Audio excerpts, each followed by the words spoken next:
Avengers Infinity War is the #1 movie in the world. Bingo! All right. An explosion of action and laughs. Yes! It's epic. Oh, this is amazing! A powerful ride. That's 100% really good. Avengers Infinity War. Rated PG-13. Now playing. Let's talk about this plan of yours. We got one advantage. He's coming to us. We have what Thanos wants, so that's what we use. We have an incredibly collaborative team at Marvel Studios. Victoria Alonso seeing us through with the visual effects and making sure we deliver the film. And it really becomes an amazing sort of crucible of creativity. And that is the reason I think the films turn out as well as they do, is because everyone has this shared vision of the audience experience. Boom! So in terms of visual effects, when you're working with IMAX, you have to consider the bigger frame. And you do it, you know, on a scale of understanding creatively and partially technically in terms of what you have to deal with. Creatively, you've got much more room to animate in and then kind of consider what your characters are doing in the frame. In addition to that, you also have to now, you're carrying so much more data because of how much more resolution you have in the actual picture, and which ultimately, when it gets projected on a large screen, you want all that extra data for all that extra detail.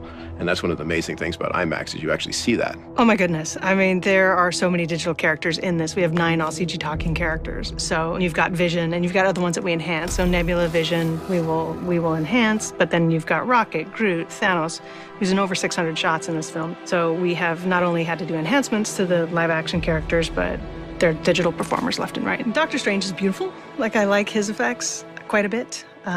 Iron Man's always fun, and in this one he has a bleeding edge suit, so it can kind of transform into anything he wants it to. So for Infinity War, we knew going in that if Thanos didn't work, the film didn't work.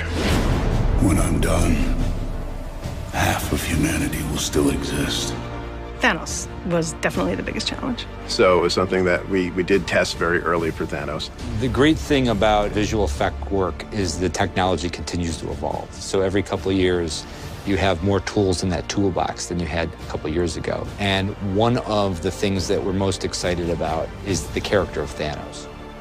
We knew he was going to have to carry the film, and as such, it was just a great deal of pressure to get him right.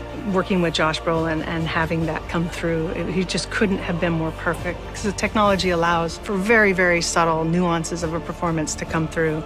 So when we showed him some of the footage, he just was floored. He's like, oh my God, I can't. He's like, I do that.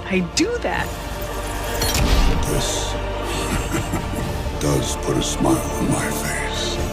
Seeing in IMAX is the best way to see it, because you do get to see all this detail that we put into the characters, you know, on a very large frame. And the best part, you know, after seeing it in IMAX for the first time, is all that detail holds up. How is this dude still alive? He is not a dude. You're a dude. This is a man. A handsome, muscular man. I'm muscular.